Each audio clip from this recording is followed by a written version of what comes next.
স্ট্রবেরিগুলো অনেকটা হচ্ছে টক মিষ্টি টাইপের ফ্লেভার থাকে এখানে। বাংলাদেশে আমি যেটা খেয়েছিলাম ওইটা থেকে এখানে টেস্টটা একটু ডিফারেন্ট। আমি এখানে হচ্ছে 3টা স্ট্রবেরি নিয়েছি। আজকে ব্লেন্ডার করব না, এই গ্রেটার দিয়ে এখন আমি এগুলো সবগুলোকে গ্রেট করে নিব।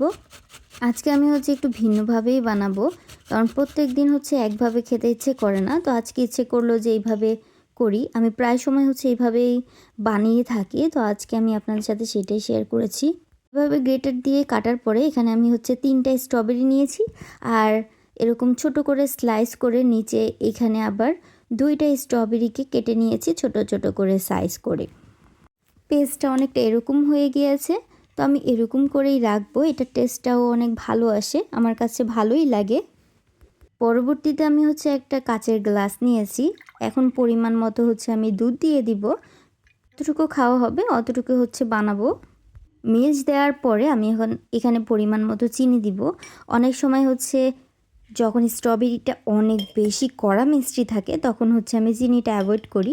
যেহেতু আজকেরটা একটু টক মিষ্টি তাই হচ্ছে আমি এটা দিয়েছি। আর এখন এটার মধ্যে আমি 3 চামচের মতো হচ্ছে স্ট্রবেরি যে পেস্টটা সেটা দিয়ে দিব। আর এক এক সময় এক এক রকম বানালে খাবারের হচ্ছে টেস্টটাও ডিফারেন্ট হয় সব কিছুরই। এটা ভালো মতো হচ্ছে আমি মিক্সড করে নিয়েছি যতটা সম্ভব।